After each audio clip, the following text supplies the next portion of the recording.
Vamos falar hoje sobre o conceito de ortogonalidade de funções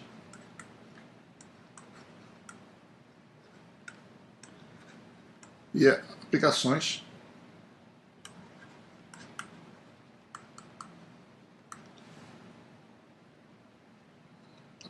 desse conceito, e especificamente estamos interessados em analisar o comportamento de algumas funções especiais, obviamente tudo isso utilizando o Mathcad.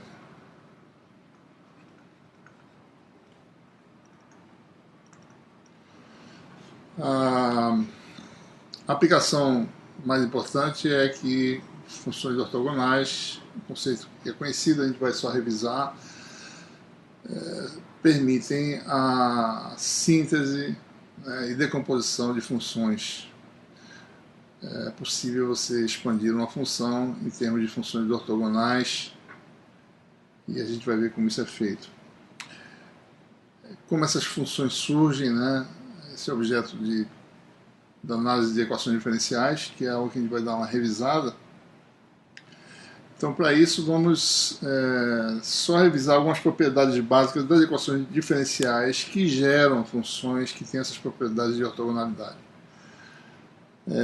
Vamos falar um pouquinho rapidamente sobre operadores diferenciais lineares.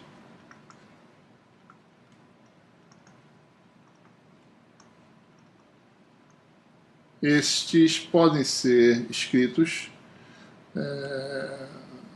operadores dessa categoria, eles governam equações diferenciais. Uma equação diferencial geral, né, uma equação de autovalores, geralmente ela é escrita, né, governando, digamos, uma função u igual a u de x. Uma equação diferencial do tipo equação diferencial linear, ela geralmente, em uma dimensão, né, ela geralmente pode ser escrita na forma operador diferencial aplicado a u, mais um parâmetro a ser analisado, vezes uma outra função w igual a zero. Essa é a forma geral de equações diferenciais que a gente quer analisar. Especificamente, as operações diferenciais sobre u ocorrem com a atuação do operador L. L sendo um operador linear, ele tem uma forma do tipo combinação de diferenciações até a ordem, digamos, n, né? Começando em n igual a zero até n, o coeficiente a n, e o enésimo termo é um dn, que a gente vai conceituar. A n é o coeficiente da expansão, que pode ser uma função da variável coordenada x, né? E dn nada mais é do que a derivada de ordem n.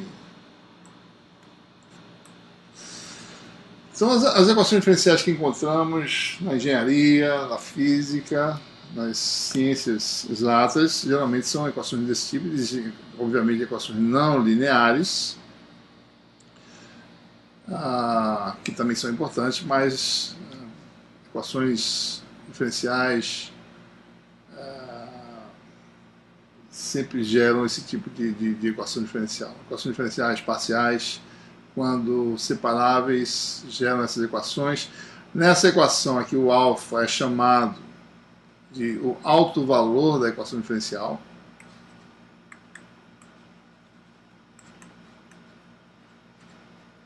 E tipicamente W é uma função peso, ou uma função densidade, que é sempre positiva no domínio de existência da função. Digamos que o domínio de existência da função, o governado por essa equação diferencial, é um domínio A menor ou igual a X menor ou igual a B. Então é geralmente esse tipo de situação que a gente encontra. Por que isso é chamado de alto valor? Geralmente, equações do tipo, vamos esquecer um pouquinho esse W, suponha que W igual a 1, né?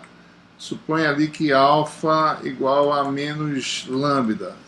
Se você joga isso na equação diferencial, então essa equação diferencial assume uma forma LU menos lambda U igual a zero. Então, nessa situação, LU igual a lambda U. Ou seja, a atuação do operador L sobre a função, o operador diferencial L sobre a função, é uma réplica da função. Então, equações de alto valor geralmente são desse tipo. Mas a forma mais geral de equações de alto valor que se pode escrever tem essa função peso. Essa função aqui aparece geralmente como decorrência do tipo de sistema de coordenada utilizado, né?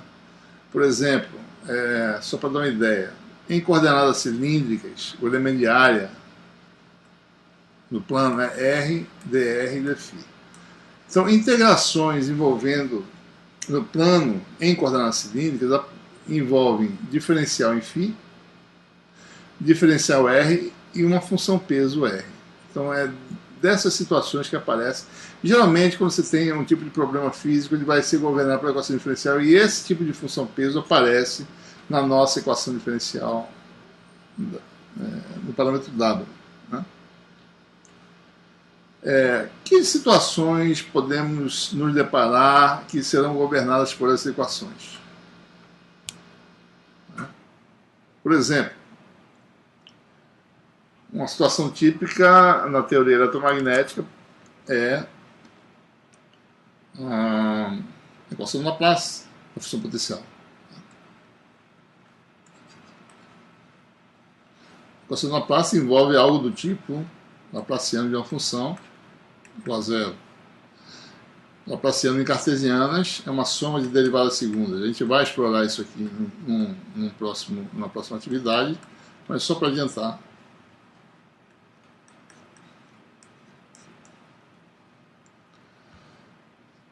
Precisa ser uma função de três variáveis. E você assumindo essa função separável, dessa forma, o produto de três funções, se trabalharmos essa equação, jogando isso aqui na equação de Laplace, que descreve a função potencial de um sistema, por exemplo, no caso da eletrostática, a função potencial obtida permite calcular o campo elétrico de uma distribuição de carga ou de uma distribuição de condutores submetidos a potenciais diversos. Então, uma vez jogando isso na equação diferencial, com esse tipo de operação diferencial, e separando, cada equação vai ser algo do tipo, por exemplo, para F eu obtenho a equação D2F dx2, mais ou menos dependendo, né? Digamos, alfa F igual a zero. Essa é uma equação de alto valor, claramente. O operador L aqui seria um termo apenas, o D2 dx2. O alto valor, chama isso aqui de alfalinha, né? O alto valor alfa da equação diferencial original é mais ou menos alfalinha. E a função peso W igual a 1. Então, a gente, quando trabalha nessas equações diferenciais, separando, você gera equações em uma dimensão, que são equações tipicamente de alto valor. Isso vai acontecer aqui, vai acontecer na mecânica quântica, em que você tem a equação de Schrödinger, que também envolve o Laplaciano, e assim por diante. Temos também aí a equação de Helmholtz, que governa a propagação de ondas eletromagnéticas no regime harmônico, algo assim, Laplaciano da função psi, onde psi é uma componente de campo, mais o número de onda ao quadrado vezes o campo, igual a zero. Mais uma vez, usando técnicas de separação de variáveis, nós chegamos a equações individuais, que são equações da forma geral que a gente introduziu aqui nessa aula. Ok? A gente está mais revisando um pouquinho os conceitos, a gente não vai resolver agora equações diferenciais, mas a gente vai comentar sobre propriedades importantes que surgem da estrutura do operador diferencial L que a gente introduziu. Muito bem. Tem um conceito importante, que é o conceito que tem importância para entendermos de onde surge esse conceito, de onde surge o conceito de ortogonalidade de funções. Existe o conceito de operador adjunto,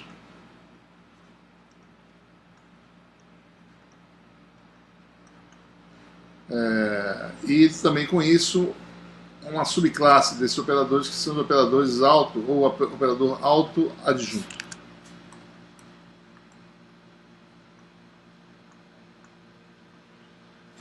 É essa estrutura de operador que vai nos permitir inferir um pouquinho sobre as propriedades de funções que são geradas como soluções de uma equação diferencial. O operador L, que acabamos de introduzir, tem aquela forma, né? Soma até um número máximo de derivadas, digamos assim, a n dn. dn, lembrando, a n é a função de x, dn é a enésima, a derivada de ordem n em relação a x. O operador adjunto em relação a L é definido como sendo L daga, a daga, né? Por definição, é o operador em que você inverte as posições aqui com esse fatorzinho que muda de sinal alternadamente. Você teria esse tipo de coisa aqui. Operador L, então, por definição, operador adjunto L daga, a daga, L daga. Isso é uma adaga, na realidade, né? É o símbolo de uma adaga. L adaga, L mais, vamos falar assim. Por definição, menos 1 elevado a n vezes essa situação aqui. Essa situação aqui, na verdade, não é simplesmente multiplicar. Isso não é uma multiplicação. Isso quer dizer o seguinte, que o dn atua em quem tiver à sua direita, que inclui a n também. Ou seja, se eu aplicar L daga aplicado a U, isso aqui quer dizer o quê? É igual soma n igual a 0 até n, menos 1 elevado a n, dn, aplicado ao produto a nu. Então lembre-se, o que quer dizer isso? Esse fator aqui quer dizer derivada de ordem n de an, que é uma função de x, ou n de x, derivada do produto. Então, inverter as posições tem uma implicação importante, né? Uma vez que o L simplesmente, olhando para o L e para o L adaga, invertendo as posições e com a adição dessa propriedade, então você no fundo está aplicando dn sobre o AN agora, nessa nova configuração, no operador adjunto, né? Então L adjunto é dado por essa expressão. Para que serve isso, né? Bom, isso serve porque algumas propriedades de operadores diferenciais nos permitem inferir algo a respeito das soluções dessas equações diferenciais. Então, denomina-se um operador auto-adjunto aquele que tem uma propriedade importante. Então, o operador auto-adjunto é aquele em que a atuação de L sobre U é a mesma, dá o mesmo efeito da operação do L adaga sobre U. Ou seja, a atuação do operador L sobre U pode ser também obtida da atuação do operador adjunto sobre U. Então, um operador que tem essas propriedades é chamado de um operador autoadjunto.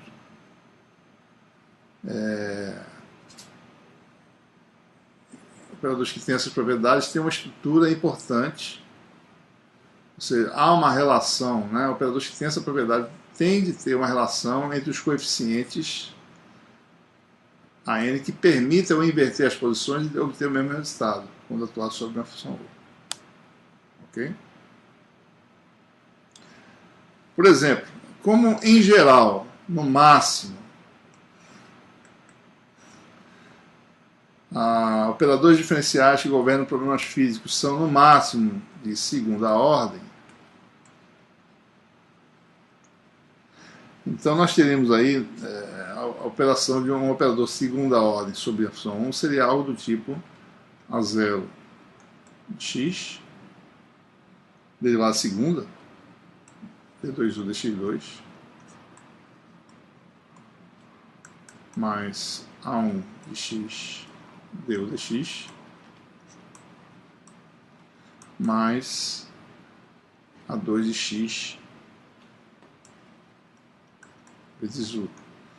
Ou seja, então se eu imponho essa condição, operador sobre u igual ao operador L adaga sobre u, ou seja, L adaga sobre u, vamos colocar aqui, seria d2 dx2 A0 de x, só lembrando que é a função de x, u de x mais não, menos, né? Menos u elevado a n, então vou estender aqui menos, seria o operador adjunto, d dx de A1 x u mais A2u. Se eu imponho a igualdade, que define a característica de um operador autoadjunto, eu imponho essa igualdade. Então, se a gente trabalhar um pouquinho essas equações, a gente pode mostrar, fica para vocês fazerem isso como exercício, que um operador autoadjunto ele tem uma relação de coeficientes que é dada por derivada. Então, se as coeficientes de um operador adjunto satisfazem essa propriedade, d a 0 deixa de igual a 1 e A2 qualquer, então esse operador ele é um operador autoadjunto. E com isso, né, então, um operador que tem essas propriedades é um operador autoadjunto, ou seja, tem aquela propriedade LU igual a L adaga U. E também é fácil mostrar, está proposto como exercício no final dessas notas, do capítulo notas da aula, notas número 8, que com essa propriedade, ou seja, o operador, né, tem uma estrutura A0, P2, dx2, mais A1, ddx, mais A2, com dA0 dx igual a 1, ele é autoadjunto, LU igual a L barra L adaga U. E pode-se mostrar que a estrutura, esse operador pode ser escrito na forma geral, fica proposto como exercício para vocês trabalharem. L pode ser escrito na forma, LU pode ser escrito na forma d dx P du dx mais Q vezes U. Fica como exercício para mostrar. Um operador diferencial, um operador linear de segunda ordem, que é autoadjunto, tem essa forma geral aqui, qualquer que seja P e Q. Então, toda equação diferencial que você conseguir colocar nessa forma, LU, ou seja, a equação diferencial da forma LU mais alfa WU igual a 0, com L tendo essa estrutura aqui, ou seja, L em si seria o operador d dx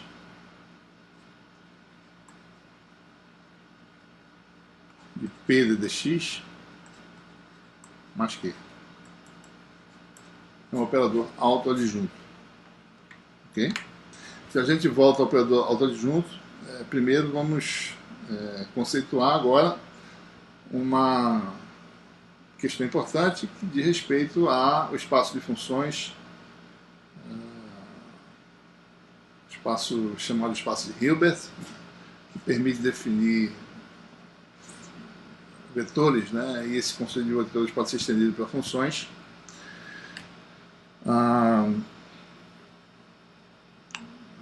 espaço vetorial em que os vetores satisfazem propriedades de soma, né, subtração, multiplicação por escalar, e admite uma estrutura de produto escalar chamada espaço Hilbert. Esse conceito pode ser estendido aqui para o espaço de funções. Mas vamos fazer algumas definições sem fazer teorizar demais, né? Vamos falar sobre o produto escalar no espaço de funções.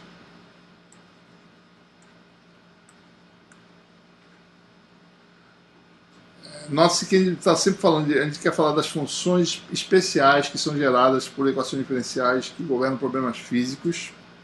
Essas funções são geralmente da forma LU mais alfa W igual a zero. O domínio de existência desse fenômeno é num intervalo espacial, temporal, digamos, entre A e B, valor de x. Então a gente quer estudar problemas, né, e as soluções. Vamos particular para situações em que a equação diferencial no máximo é de segunda ordem. Pode-se mostrar facilmente que há duas soluções independentes, mas observem que cada solução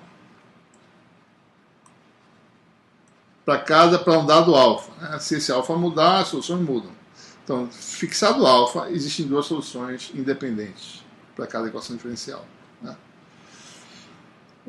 Bom, um conceito que é muito semelhante, a gente vai ver que tem uma semelhança muito grande com a questão do produto escalar no espaço de vetores, né? O vetor A pode ser decomposto, por exemplo, numa soma digamos, no espaço tridimensional, né? Por exemplo, com uma combinação linear de três vetores, cada componente escalar AI, vetorzinho de base AI, e esses vetores sendo mutuamente ortogonais, ou seja, mutuamente ortogonais no sentido geométrico, formam 90 graus, e sendo de tamanho unitário, é fácil perceber que a projeção de A na direção I me dá é dada pelo produto escalar, né? Então, você pode decompor um vetor qualquer no espaço dimensional fazendo isso. Existe um conceito semelhante no espaço de funções. E a gente vai definir aqui, como temos um domínio, né, x entre A e B, vamos definir o produto escalar no espaço de funções. Vou botar aqui para cima. Por definição, lembre-se, as nossas funções sempre vai ter uma função peso aparecendo, então, por definição, a gente vai denotar produto escalar, no caso geométrico, entre vetores. Aqui você tem dois vetores ortogonais, mas no caso de vetores, se vocês lembrarem, o produto escalar de dois vetores tem uma forma de calcular isso, é A escalar B. Existe uma expressão tamanho de A, tamanho de B, cosseno do ângulo entre eles, chama de alfa. Então essa é a forma de calcular o produto escalar. No espaço de funções, a gente vai definir, a gente tem essa notação, a gente pode usar também a notação de bracket, A, produto escalar com B. No espaço de funções, vamos usar essa notação. Você tem duas funções, U e V, definidas no domínio entre A e B. Então, o produto escalar no espaço de funções, as funções podem ser complexas.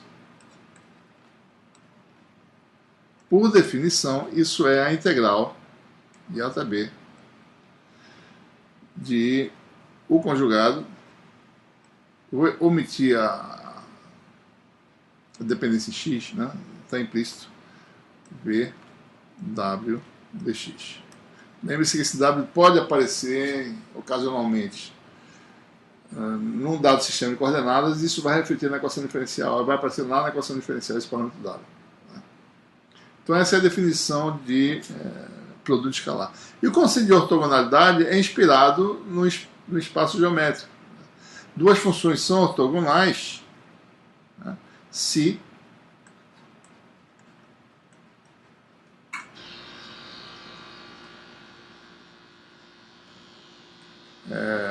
U escalar V igual a zero. Né? Observem aqui que, lembrando, a função peso que aparece sempre é algo real e positivo, certo? No domínio considerado. Então nós temos essa propriedade importante. Nós temos também que, se a gente olhar para essa propriedade, se eu calcular o conjugado dessa expressão, lembra que W é real, então o conjugado para o escalar vai ser U V conjugado W, ou seja, seria V U. Né? Essa é uma propriedade importante. E mais, bom, então temos aqui ortogonalidade. Se a função é normalizada, a gente diz que o produto escalar dela, quando é a mesma, é unitário. Então o escalar U é igual a 1. Da mesma forma que a gente faz uma definição semelhante no espaço de vetores geométricos, no espaço dimensional, por exemplo. Um vetor unitário é aquele que tem módulo 1. O módulo é calculado lá como sendo projeção de um vetor em outro, né? Produto dos tamanhos vezes cosseno do ângulo. Aqui, normalização é dada por essa condição. Né? Muito bem, então temos aí agora os conceitos de, só lembrando, operadores adjuntos. Depois chegamos àquele, adjuntos é uma definição, LDAG é dado por uma expressão geral. Depois, autoadjuntos são operadores que satisfazem, né, aquela condição. LU é igual a L barra U, L DAGA U. E agora temos o conceito de produto escalar no espaço de funções. E com isso chegamos à parte mais importante, né, que são os operadores hermitianos.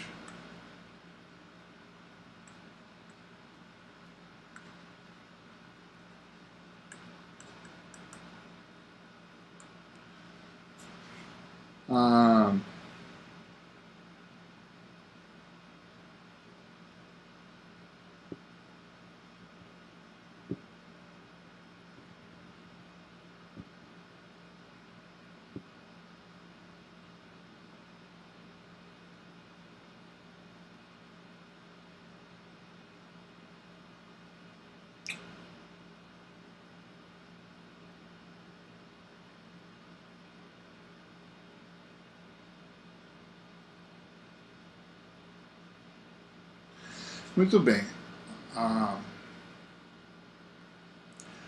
Operadores hermitianos têm propriedades importantes, mas é importante que a gente conceitue o que são operadores hermitianos. Então, considere problemas governados pela equação diferencial LU mais W alfa WU igual a zero. Vamos admitir que o operador L é autoadjunto. Então vamos particularizar a situação para equações de segunda ordem. Vamos admitir que o operador é autoadjunto, ou seja, LU igual a L adaga U. Então, sendo de segunda ordem, a estrutura de L é da forma L igual a, vamos colocar D de x igual a D, né? D aplicado a P du, ou seja, derivada d de x de P d de x de U, mais Q de U. Então, essa é a estrutura do operador diferencial autoadjunto, essa aqui. Então, ele vai satisfazer essa propriedade. O domínio é de x entre A e B. Né? Então, a gente diz que o operador é hermitiano. Existem razões para isso que a gente está dizendo, existem demonstrações de por que isso é dessa forma nos textos, né? Vocês podem consultar o livro do Afkin e Weber, de métodos matemáticos, que eles mostram alguns detalhes disso aí. Não é muito importante no momento de fazer isso, mas um operador hermitiano é aquele que é autoadjunto, um operador hermitiano. O que ele é? No intervalo A e B, com respeito ao conjunto de funções que são soluções desse operador para cada outro valor. O que é um operador hermitiano? É um operador que é autoadjunto e aquele que as suas soluções independentes para cada outro valor, U e V, vamos chamar de U e V, satisfazem a condição de contorno dada por essa relação aqui, P V conjugado deu dx. Então, U e V, soluções independentes. P é o elemento que aparece na equação diferencial aqui. Esse coeficientezinho aqui.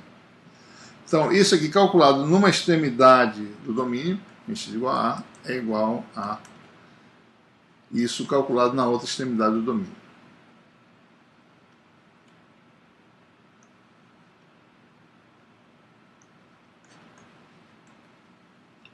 Alguns operadores não satisfazem essas condições de contorno, então os operadores com relação a essas soluções não são hermitianos. A gente está mais ou menos definindo essas condições porque são condições que permitem caracterizar muito bem, né, cada termo utilizado na teoria matemática das equações diferenciais e de operadores diferenciais. Então, só recapitulando, o operador autoadjunto tem essa estrutura, satisfaz essa propriedade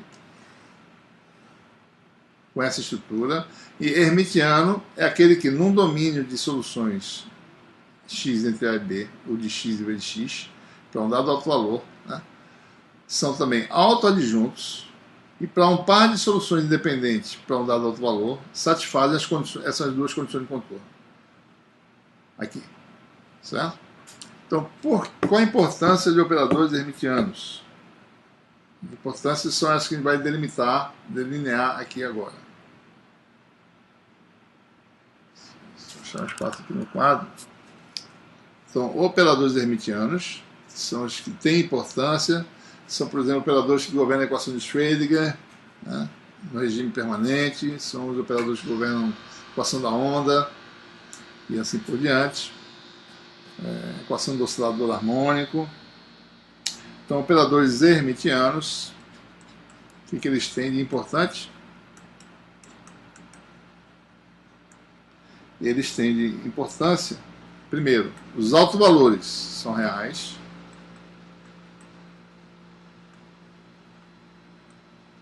Por exemplo, se você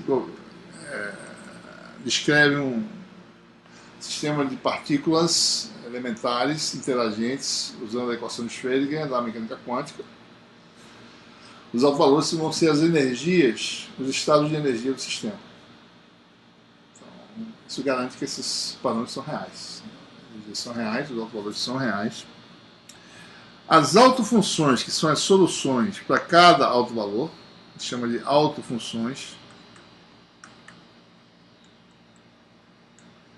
são ortogonais, a segunda propriedade importante. E daí a importância de a gente entender um pouquinho quando a gente vai ter um conjunto de funções ortogonais e poder trabalhar com essas equações ortogonais para sintetizar funções ou decompor funções. E a terceira propriedade é o conceito de completeza. As autofunções formam um conjunto completo. E a gente vai ver o que quer dizer isso já já.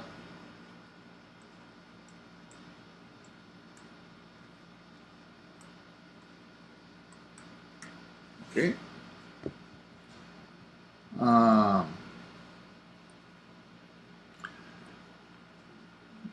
Ou seja, então essas são é mais ou menos esse tipo de coisa que a gente quer saber. Primeiro, o que é um operador adjunto, o que é um autoadjunto e o que é um hermitiano. E do hermitiano você gera essas propriedades importantes.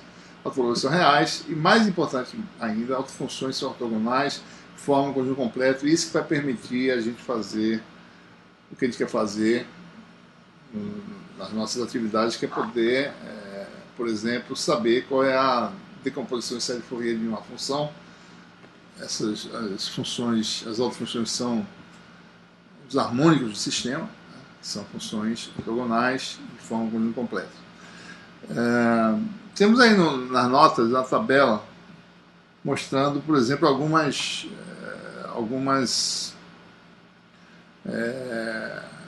equações importantes que surgem na física e na engenharia. Por exemplo, a equação de Legendre, que gera como soluções os polinômios de Legendre. Elas têm uma estrutura do tipo d dx, né? 1 menos x2, que é o p de x no caso, E a função a gente chama de PL de XL, é um parâmetro associado ao alto valor, DDX de PL de X,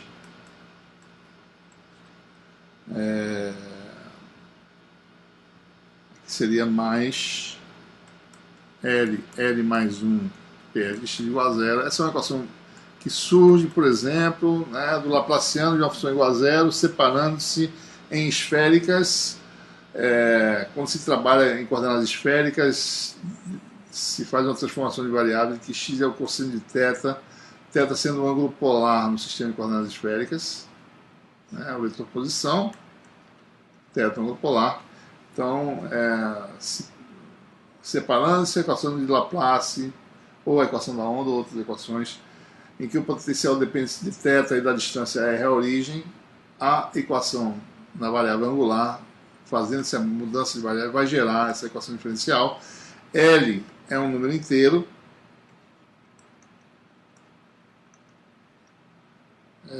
e PL é chamado polinômio de Legendre. Nesse caso, P é dado pelo número x2, o Q é dado por... não tem o Q, né? Esse aqui é o alto valor, no caso, alfa. Alfa é dado por isso, W igual a 1. Né? E o Q igual a zero. Não tem a função Q da forma clássica que a gente define aqui nas notas.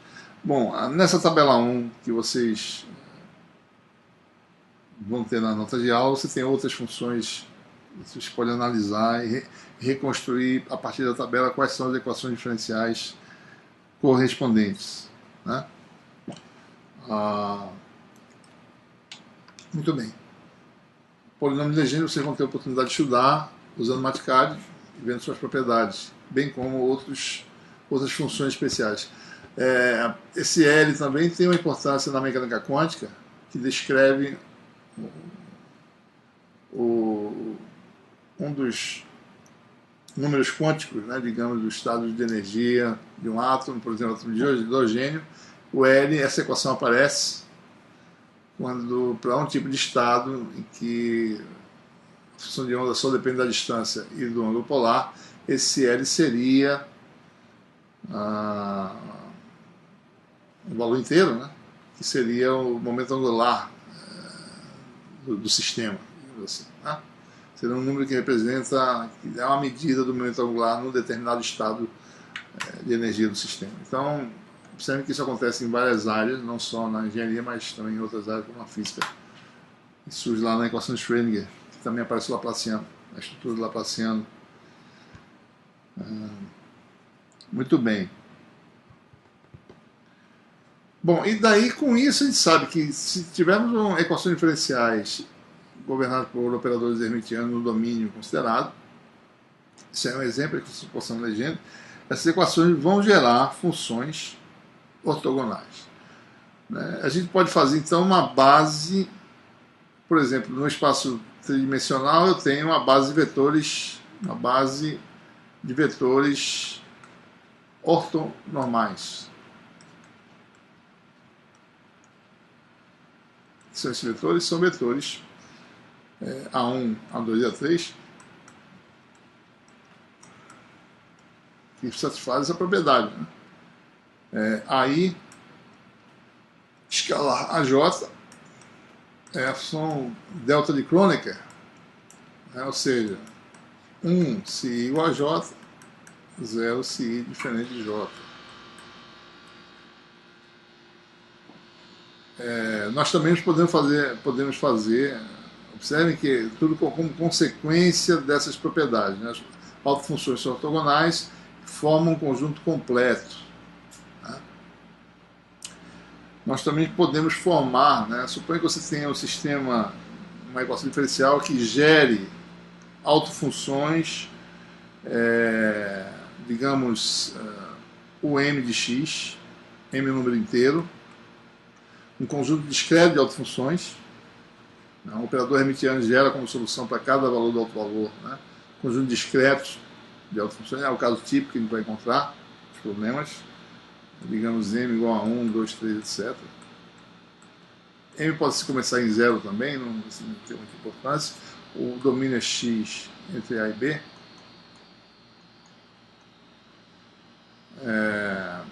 Então, bom, em geral essas funções podem ser ortogonais, mas podem não estar normalizadas, ou seja, produto escalar de 2.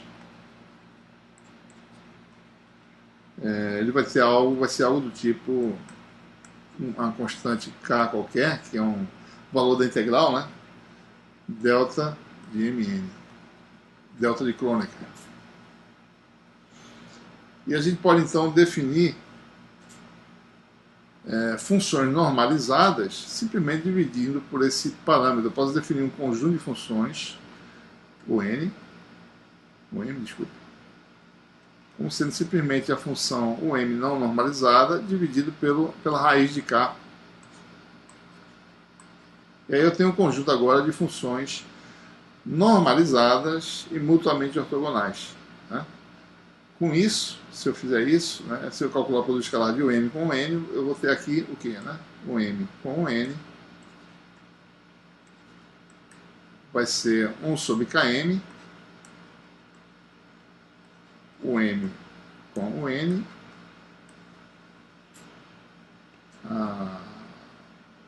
desculpa, 1 sobre raiz de kn, no caso, e aí vai ser delta de mn. Com isso aqui me dá delta de mn, essas duas coisas são iguais, isso aqui vai dar um fator kn que cancela com esse kn aqui, nós temos produto escalar igual a 1, né?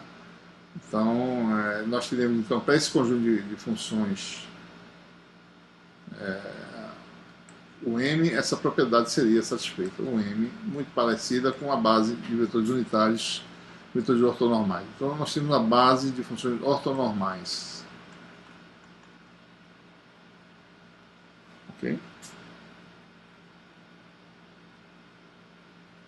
Então, nós temos aí, com isso, então, revisando, tem o operador hermitiano, governa a equação diferencial, gera uma base de funções ortonormais.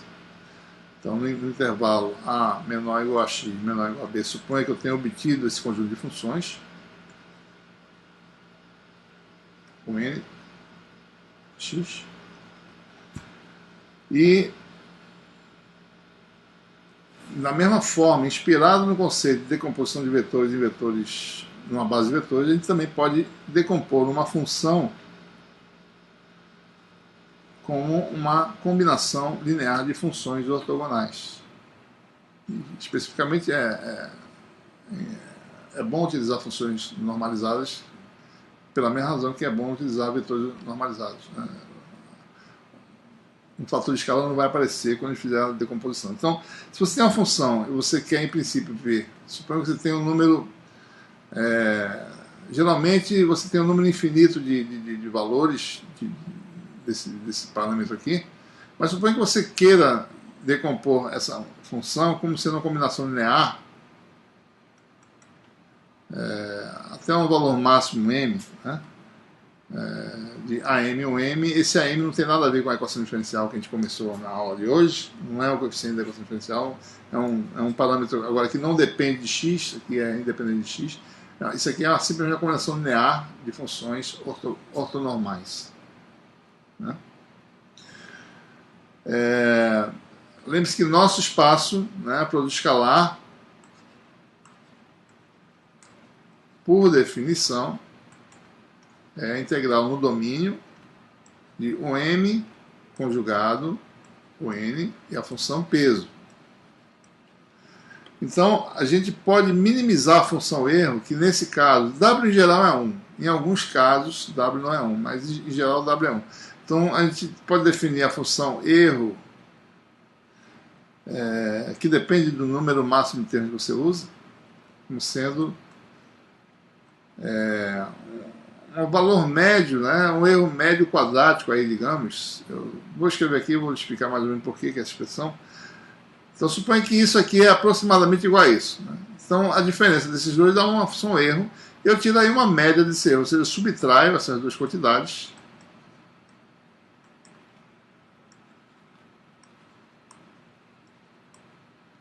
Módulo quadrado. Se nós tivéssemos a função, se nós tivéssemos um determinado sistema coordenado, em muitas situações w igual a 1, mas em geral w não é igual a 1. Então nós temos aqui a função peso, que define o tipo de integração no domínio que a gente está considerando, tipo de simetria de coordenadas, tipo de estrutura. Né? Mas isso aqui, no fundo, esqueça esse W aqui temporariamente, isso aqui me dá uma diferença, né, em cada ponto do domínio, eu subtraio as duas quantidades. Se eu dividisse, por exemplo, pelo intervalo B menos A, eu teria o erro médio quadrático. Esqueça por um momento o W. O W vai dar alguma coisa inerente ao domínio de integração. Né? Então isso aqui daria uma função erro médio quadrático, aproximadamente. Então, se a gente minimizar isso aqui, a gente pode, em princípio, determinar os coeficientes. Pode-se mostrar, fica como exercício também, que... Né? Então, a gente minimizando isso, ou seja, se eu fizer minimizar na condição que a derivada com relação a cada coeficiente igual a zero, né, como isso aqui é positivo definido, W é sempre positivo, isso aqui é quadrático, esse número aqui é um número positivo, se a derivada em relação a cada fator de decomposição for calculada e der zero, é porque nós atingimos o mínimo, né? Porque essa função não tem máximo, ela tem mínimo, né? Ela sendo positiva tem que ter mínimo. Tendo mínimo seria obtida a condição derivada da função e em relação ao coeficiente igual a zero, e com isso a gente obtém, a m no caso, a gente obtém o valor da expressão para m. Então, se a gente fizer essas contas, é o que vocês vão fazer, pode-se mostrar que com essa minimização do erro, o AM dá é simplesmente igual ao produto escalar de UM com F. Ou seja, integral de A até B em X, o M conjugado FW, que é a definição de produto escalar. Tá?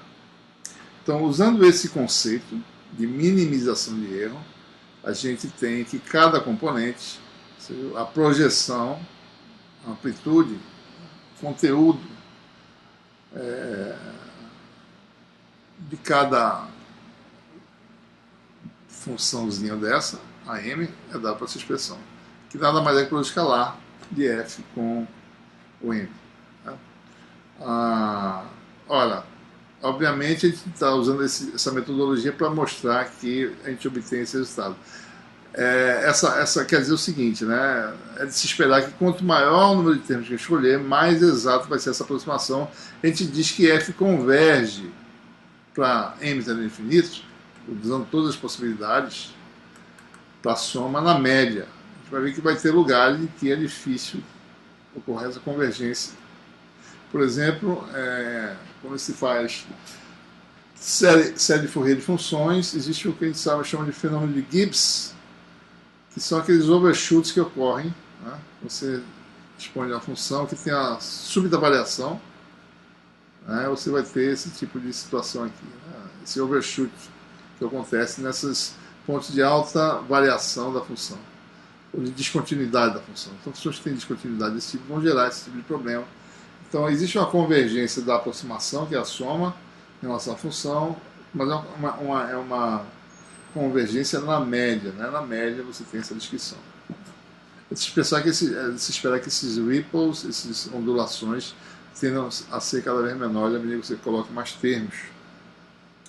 Ora, tudo isso que a gente fez de minimização de erro poderia ser feito de uma forma muito mais simples, utilizando o conceito de produto escalar. Então, se eu digo que, digamos que é uma função f, eu quero decompor essa função como uma combinação linear, agora vamos colocar todas as possibilidades de funções que são normalizadas e são mutuamente ortogonais. O que eu faço? Eu aplico em ambos os membros do produto escalar. Na prática, quer dizer, multiplica ambos os membros por o n conjugado, multiplica ambos os membros por w e integra de A a B. Então são três etapas. Né?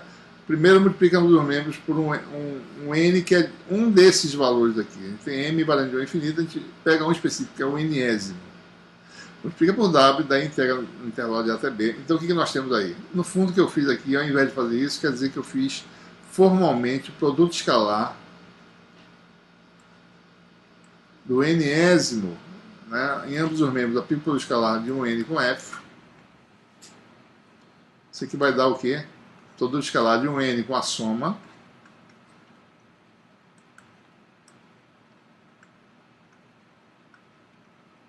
produto escalar é linearmente relacionado, é uma função linear, é uma operação linear, né? Então eu posso distribuir isso aqui, posso trocar a posição da soma com integral, né? Na prática é isso, ou seja, isso aqui vai dar soma de m igual a 1 a infinito de o n com o m, e nós sabemos que isso aqui, faltou aqui o coeficiente AM, o AM sai da integral, posso colocar ali aqui fora. Isso aqui vai dar a soma de m igual a 1 até n até infinito de AM. Isso aqui nada mais é do que delta de m n, delta de Kronecker, que vale 1 para m igual a n, vale 0 para n diferente de n. Ou seja, só existe um elemento na soma, que é o termo m igual a n. Ou seja, isso aqui vai me dar o nésimo termo. Ou seja, utilizando os princípios básicos de produto escalar, a gente chega ao mesmo resultado que a gente obteve com a minimização do erro, ou seja, a componente, né, a projeção de f na função, é assim que a gente pode falar, né, a projeção de f na função na enésima, digamos, autofunção é a amplitude, né, da decomposição, é o coeficiente AM. Certo? Então, daí a utilidade da gente saber utilizar funções ortogonais.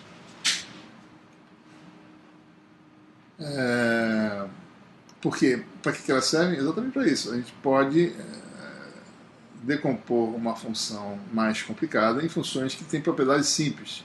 Que propriedades simples são essas? Essas funções são funções que, por exemplo, se você olhar para w igual a 1, né, que funções são essas? Né? Essas funções são funções que satisfazem uma equação simples diferencial do tipo LU, digamos o n, é igual a um lambda n, o n. Esquece o w por um momento. Então, ou seja, o que essas funções são interessantes? De que forma diferem de f? Né? F pode ser governado pela equação diferencial, mas não é uma função, não é uma autofunção. Não tem essa propriedade. Né? A operação diferencial reproduz a função. Então, por isso é interessante você decompor uma função mais complicada em funções que têm propriedades mais simples, porque você sabe quais são as propriedades básicas dessas funções sob a ação de um operador diferencial. Muito bem.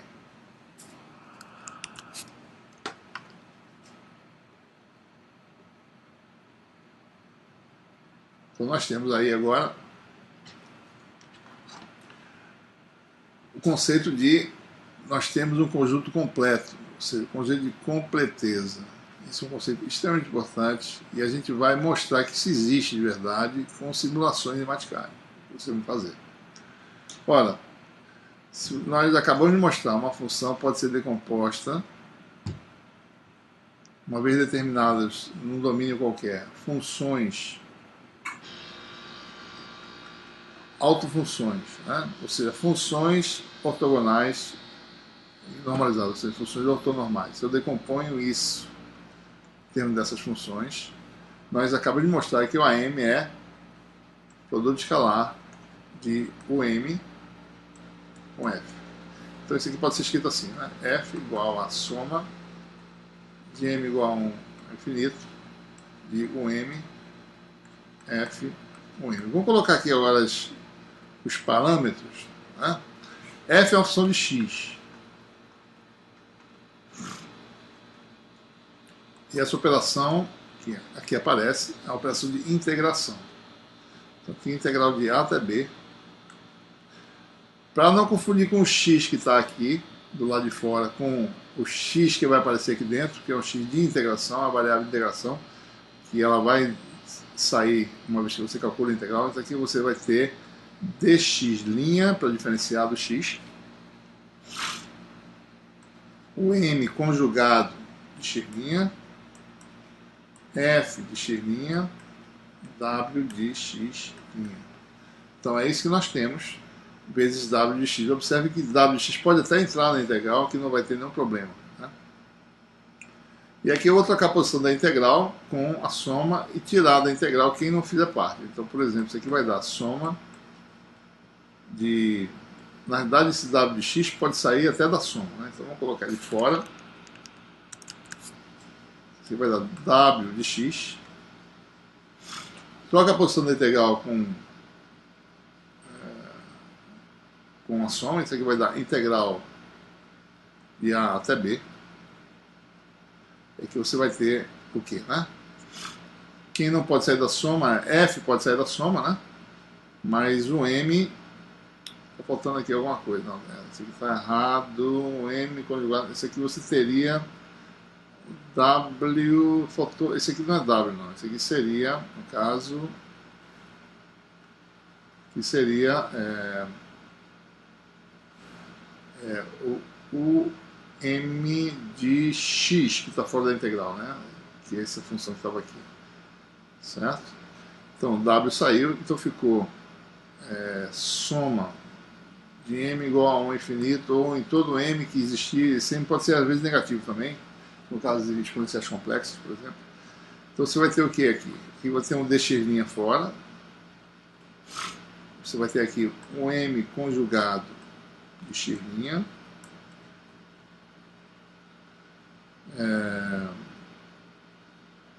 a soma, né? Você tem aqui um m de x. Então temos esse aqui, o w já saiu e fica do lado de fora f de x'.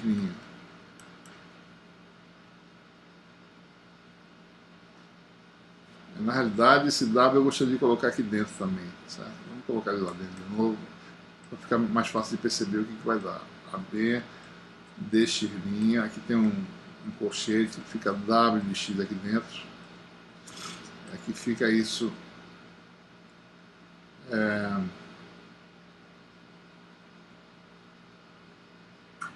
Isso, né?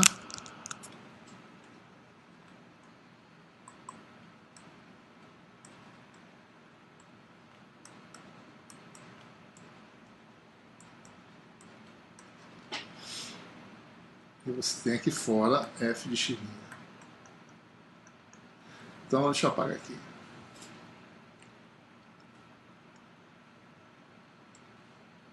Fica assim, f de x é igual a isso. Então, o que essa equação nos está dizendo, né, no domínio de AB? F de x é obtido pela integração dessa função, que é a função de x' em x, com f de x'.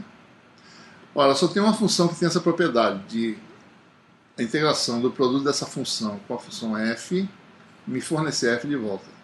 Lembrem-se da função delta de x' menos x, que ela tem a seguinte propriedade: ela vale 0 se x' for diferente de x. Né? Essa propriedade da função delta de Dirac, função impulso também, né? É que a integral entre a e b de delta de x' menos x, ou melhor, assim,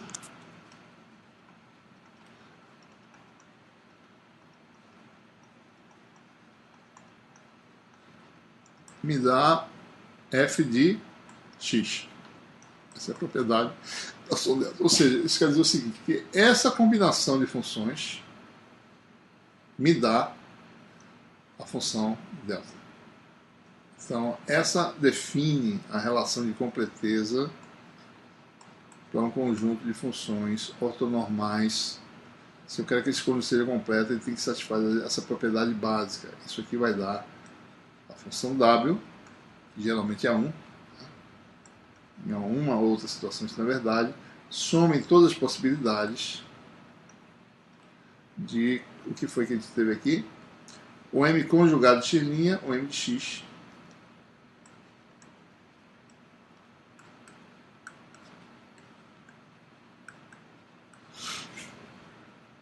E aí nós temos o que a gente chama de relação de completeza. Eu posso trocar a posição de x em x, na verdade a função delta é a função par. Né? Eu posso trocar, isso não vai alterar nada, então eu poderia trocar e não trocar aqui se eu quisesse, ou trocar se eu quiser. Então eu posso escrever essa forma aqui, fica mais fácil.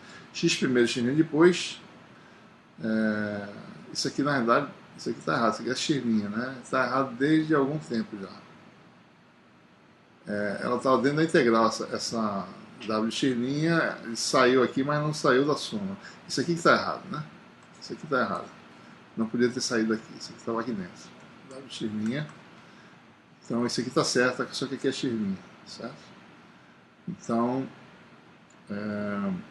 então nós tínhamos aqui W xirminha, então trocando linha por x, vai ficar W de x, soma em m, né? Esse m pode ser de 1 em diante, de 0 em diante, ou de menos infinito a mais infinito, dependendo do tipo de função. Como a gente faz a utilização das funções.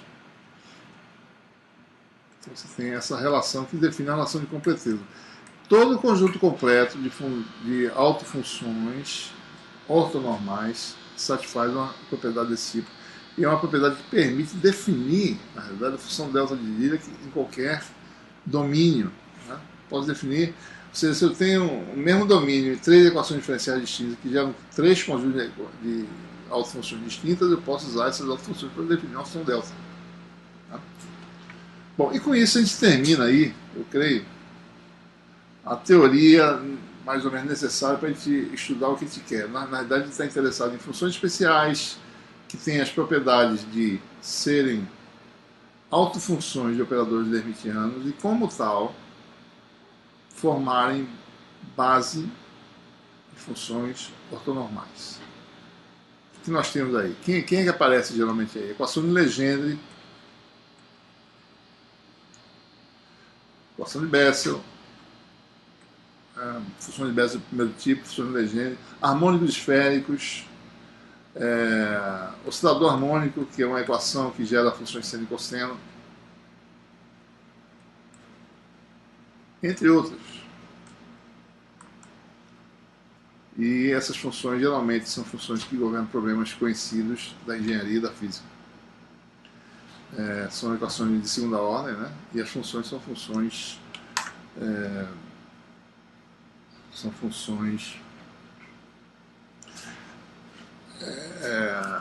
importantes. Essas funções, eu tenho algumas delas aqui para mostrar. Aí você tem, por exemplo, função de Bessel, né? Funções, por exemplo, as funções. Nós temos algumas tabelas de propriedades de funções que vão ser estudadas no trabalho que vocês vão fazer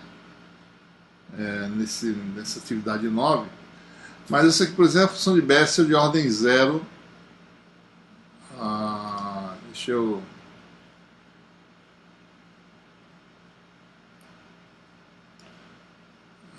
mostrar ela melhor aqui. A função Bessel de 0, em que o fator de escala que aparece aqui no argumento da função de Bessel de ordem 0 é a enésima raiz da função. Então, se você acha a enésima raiz da função, essas funções pode se mostrar que elas formam um conjunto completo, são dessa forma. Quer dizer isso, né? Observem que essas funções estão amarradas na extremidade x igual a 1. Então, no domínio x igual a entre 0 e 1, ou entre menos 1 e 0, você tem aí, todas essas funções estão amarradas na extremidade. Né? De ordem 0, podia usar outras funções também, função de Bessel de primeira de ordem 1 e assim por diante, usando a enésima raiz da função de Bessel.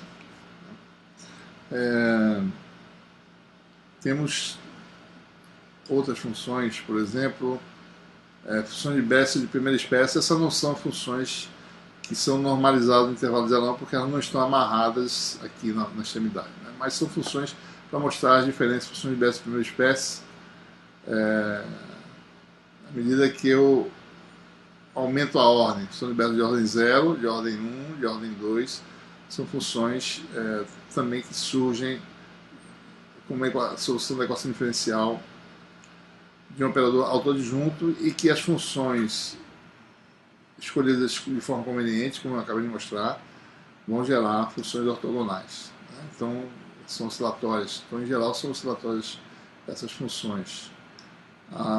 Tem aí, por exemplo, o nome de Chebyshev. Deixa eu pegar aqui.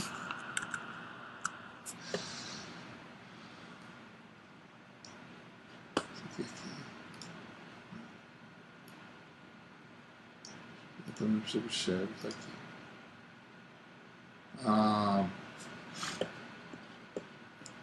De ordem n, né? N variável aqui está em n igual a 11, começando com n igual a 0, que são constantes, está aqui em cima, n igual a 1, né?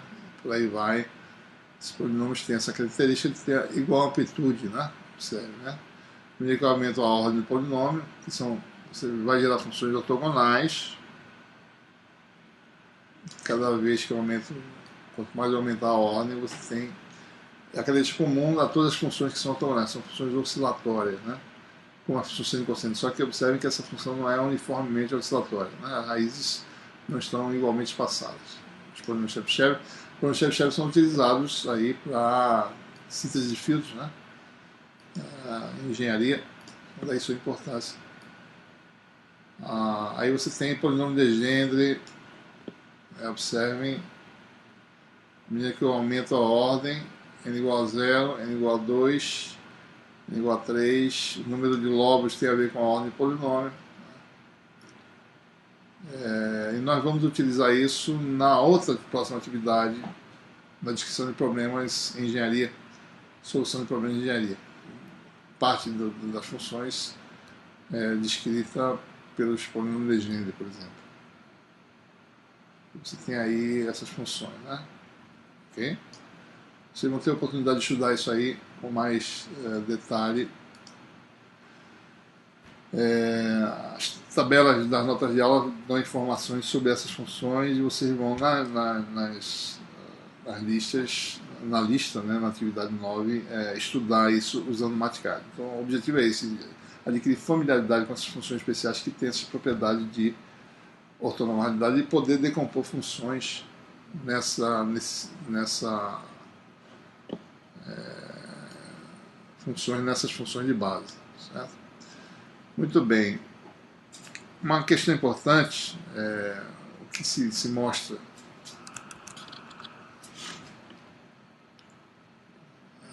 pode se mostrar, por exemplo, que no caso de funções de Bessel, né, deixa eu só explorar um pouquinho, falar um pouquinho de funções de Bessel, que é algo que vocês vão estudar também. Já estudaram, né, vão só adquirir mais familiaridade. As funções de Bessel, que eu acabei de mostrar, são funções que têm esse comportamento oscilatório, por exemplo, ordem 0, né? São funções que têm oscilam, mas não são, a amplitude cai com a coordenada. Mas funções de Bessel no domínio 0 a 1, por exemplo,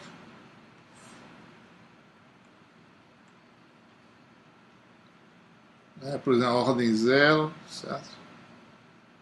Ordem 1, né, que tem uma raiz na origem.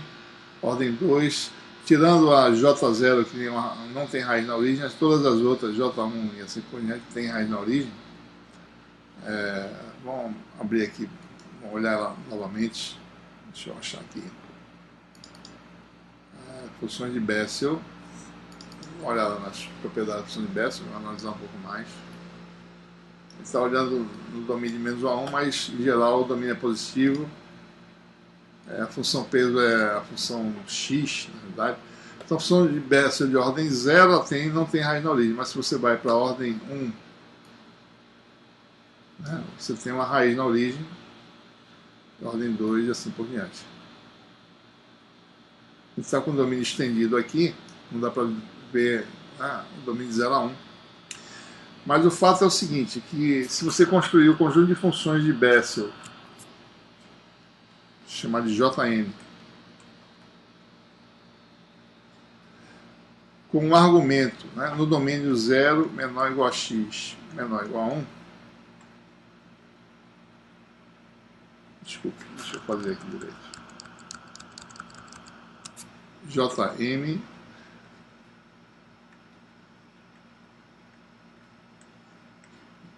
no domínio de 0 a 1, em que Kmn é a enésima raiz da função de Bessel,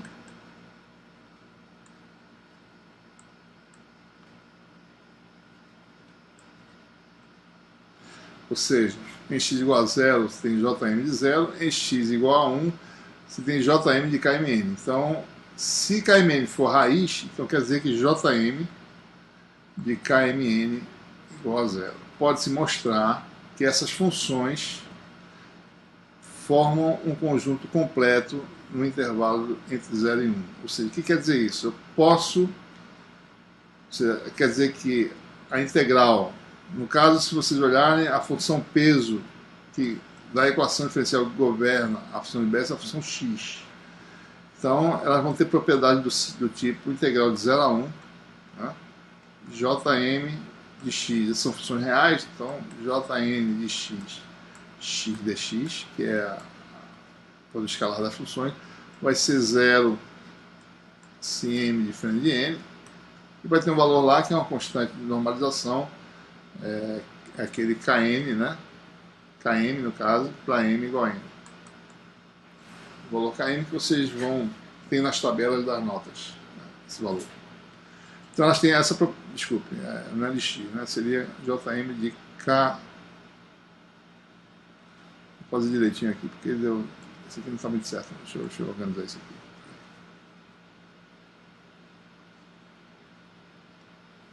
Muito bem. Jm de K m n x vezes j, digamos, n, né? De K n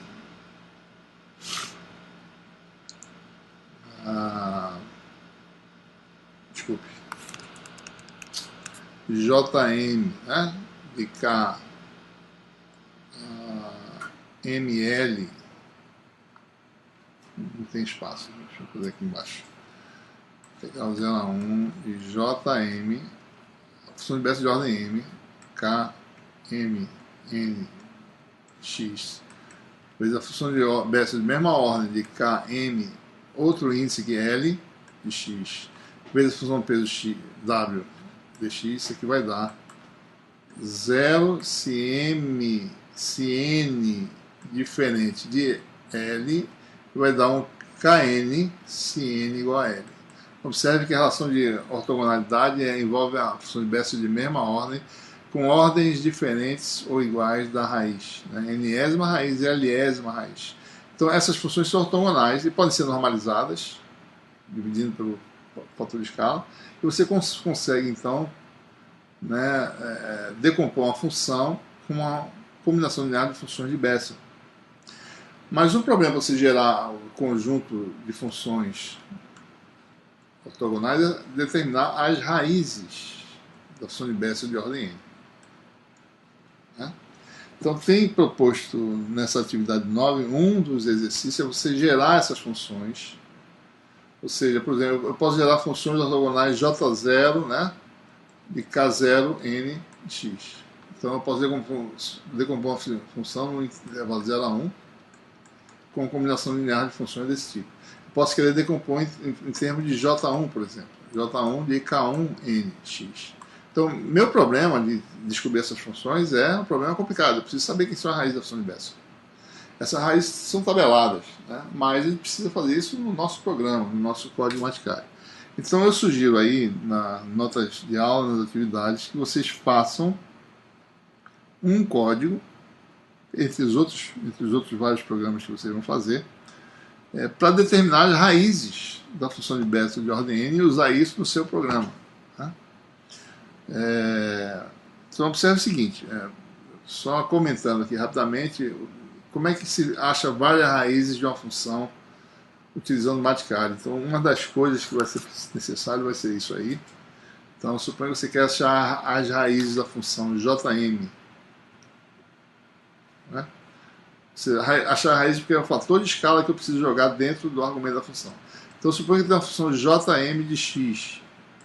Eu quero achar as raízes de Jm de x igual a 0. Primeira coisa, observar. A primeira raiz, bom, J0 de x não tem raiz na origem.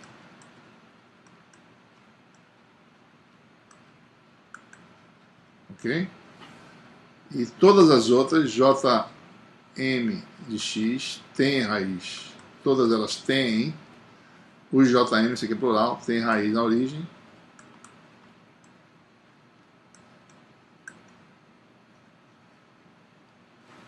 Isso é uma propriedade importante. Então, para a gente evitar, para a gente poder fazer um procedimento que englobe todas as funções e não calcular a raiz na origem, a gente vai tentar determinar as raízes da função Jm de x sobre x. Ora, se x igual a zero, a gente dá um chute inicial, né, para determinação de raízes, para x positivo, é de se esperar que se consiga obter todas as raízes para x positivo com o procedimento que vocês vão rodar. Então, se eu faço isso aqui, por exemplo, para m igual a zero, né, a primeira raiz que eu vou obter, de fato, vai ser a raiz que é a primeira raiz positiva. Para m acima de 1 em diante, eu estou eliminando a raiz na origem. Dividindo por x, eu não vou achar nenhuma raiz na origem, para m maior do que 1. Então essa é a estratégia. Mas qual seria a estratégia para você obter as outras raízes?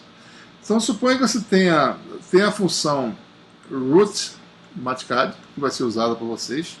Vocês vão obter um conjunto de raízes que vão estar contidos num vetor raízes da função de Bess, que vai ser um vetor que vai ser na posição x0, x1, x2, etc. x, digamos, m. Vocês vão obter m mais uma raízes se vocês ordenarem a partir de x0. Então você tem esse vetor aqui, transposto isso aqui, né, no caso. Então o procedimento para se calcular raízes das funções, primeiro você tem que calcular a primeira raiz e, uma vez obtida a primeira raiz, você vai obtendo as raízes subsequentes. Uma dica é, um chute inicial para a primeira raiz, qualquer que seja m, é usar, certo, essa pequena instrução aqui em Maticad. A primeira raiz ela vai se afastando, se vocês observarem aqui as funções de Bessel. Aqui é a primeira raiz da função de Bessel de ordem 0, a gente está mostrando aqui, certo? Daí eu vou aumentar para a ordem 1, essa primeira raiz se afastou um pouquinho, está mais para cá. Para m igual a 2, ela se afasta ainda mais, né? Está aqui. À medida que eu me afasto, aumento bastante a ordem, a primeira raiz vai lá para longe. Isso aqui não é a raiz está aqui, certo? Então a primeira raiz aumenta com m. Então o chute inicial que funciona, eu digo isso por experiência própria, que eu já fiz isso, é utilizar como chute inicial x, que é o procedimento que a gente usa, dá o chute inicial. Então usa, se m é o índice da função de Bessel, usa 2m mais 1 como chute inicial. Por exemplo, a função de Bessel de ordem 0, isso aqui dá 0. Então a chute inicial é x igual a 1. Para a função de Bessel, m igual a 1, o chute inicial é x igual a 3. Daí você usa essa instrução de Maticad para calcular a primeira raiz x0. Então você calcula a primeira posição, o primeiro elemento do vetor que você vai retornar, como sendo a função raiz, root, Maticad. A sintaxe de função de Bessel está nas tabelas, né? Jn, no caso, de mx. A sintaxe é essa aqui, é Jn. M é a ordem da função de Bessel, x é a solução que ele vai procurar, o chute inicial. Então, a primeira raiz é dividindo por x, porque para as funções de Bessel com m maior ou igual a 1, você elimina a raiz na origem, né? Então a sintaxe da função root é essa aqui, certo? Você, dado o chute inicial, essa função vai retornar a primeira raiz. Uma vez obtida essa raiz, então a gente agora tem duas raízes calculadas. A primeira, que talvez seja x igual a 0, e a segunda, que é x igual a x0. Né? Então eu construo, uma vez calculando isso, eu construo a função jn, né, de mx, dividido por x. Agora eu divido por um fator que elimina essa raiz, que seria x menos x0. Então eu calculo a raiz dessa função, ou seja, eu venho aqui, dou um chute inicial que agora é além da primeira raiz, é a raiz anterior que eu obtive, mais um incrementozinho, ou seja, eu estou simplesmente evitando que o meu procedimento vá para a origem, certo? Ou vá para um valor negativo. Eu passo da primeira raiz, certo? No chute inicial, e calculo a raiz dessa função aqui. Então, eu calculo então o próximo elemento, próxima raiz de x, vai ser raiz em Mathcad, roots, de quem, né? Da função de Bessel de ordem m, sobre, eliminei aqui a raiz, x menos x0, e aí você tem o chute inicial que foi x, que está aqui anteriormente definido, então você tem aí, né? E assim por diante, ou seja, se você quer calcular a késima raiz, o que você faz? Dá um chute inicial x igual a késima, a raiz na ordem k-1, mais esse incrementozinho, e a nova raiz vai ser quem? Root de Jn de mx. Lembre-se que x está sendo sempre atualizado, né, como chute inicial, com base na raiz anterior e passando dela, com um incremento aí que você pode definir. E aqui embaixo vai aparecer um produto de vários fatores. Vou chamar isso aqui de P de x, porque não vai dar para escrever aqui, vou chamar de P de x.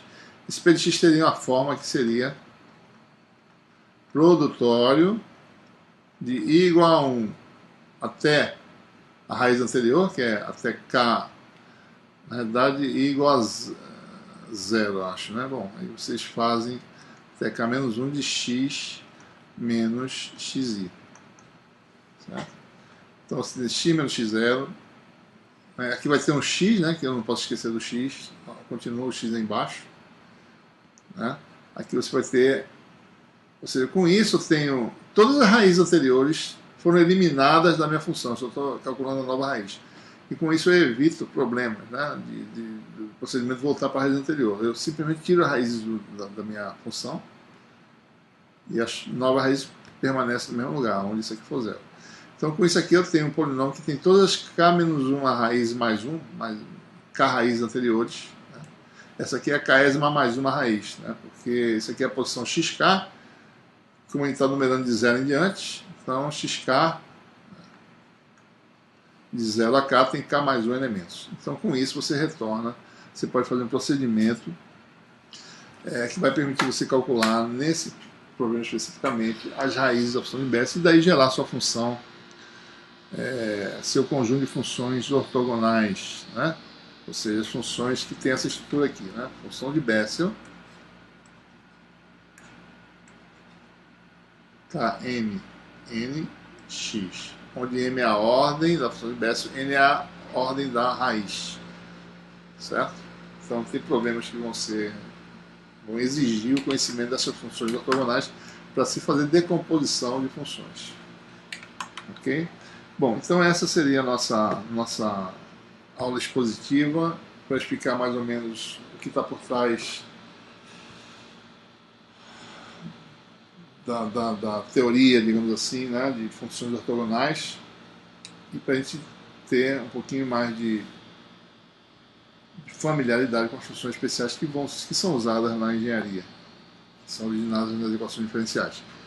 E a gente fica por aqui. Até a próxima.